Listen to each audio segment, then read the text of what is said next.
Hello everyone, আশা করছি তোমরা সবাই ভালো আছো। আমিও খুব ভালো আছি।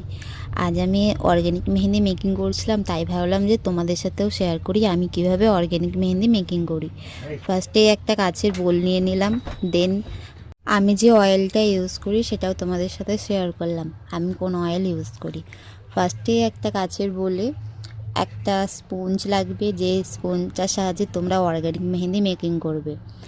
1 স্পুন মেহেন্দি পাউডার সমান 10 গ্রাম মেহেন্দি পাউডার হয়। 1 স্পুন মেহেন্দি পাউডার পুরো পাহাড়ের মতো উঁচু করে নিলে 10 গ্রামই হয়। তোমরা এটা মেজারমেন্ট স্কেলেও সাহায্যে মেজারমেন্ট করে দেখতে পারো, 10 গ্রামই হয়। সেই অনুপাত করে 1 স্পুন মেহেন্দি পাউডার, দেন তার সাথে সুগার মিক্স করতে হবে 1/3। 10 গ্রাম মেহেন্দি পাউডারে 1/3 সুগার অ্যাড করতে হবে, তার বেশি না। সুগার বেশি হয়ে গেলে মেহেন্দি কালার আসার অনেক কিছুই সমস্যা থাকে, তাই আশা করছি তোমরা মেহেন্দি সুগারটা মেজারমেন্টটা যাতে ঠিকঠাক দিতে পারো।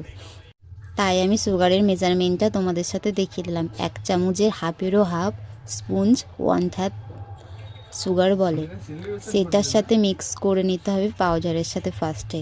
তারপর একটা এই যে আমি যে কাপটা দেখাচ্ছি সেই কাপের সাহায্যে তোমরা জল মেপে ইউজ করতে পারো, নয়তো তোমরা পরিমাণ মতন জল নিয়ে আটার ডো যেরকম মিক্স করো সেভাবে অল্প অল্প জল দিয়ে দিয়ে মিক্স করতে হবে, যাতে ডোটা একেবারে গিলা না হয়ে যায়।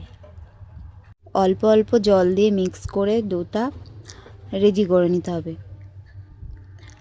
আমার 1 স্পুন মেহেন্দি পাউডারে জল লেগেছে 30 ml। তারপর ড্রাই রিলিজের সময় যে রাখতে হয় সেটা এক্সট্রা জল। তোমরা যারা জলের মেজারমেন্ট বলো তারা এইভাবে রাখতে পারো। তারপরে অয়েল অ্যাড করতে হবে। আমি প্রথমে যে অয়েলটা দেখিয়েছিলাম আমি সেই অয়েলটা ইউজ করি। আমি ওই স্পুনের সাহায্যে অয়েলটাও মেজারমেন্ট করে নিলাম। 1 স্পুন অয়েল সমান 4 ml অয়েল হয়। তোমরা মেজারমেন্ট মেশিনেও মেপে নিতে পারো। দেন পাউডারের সাথে অয়েলটা মিক্স করে নিতে হবে, এই যে যেভাবে আমি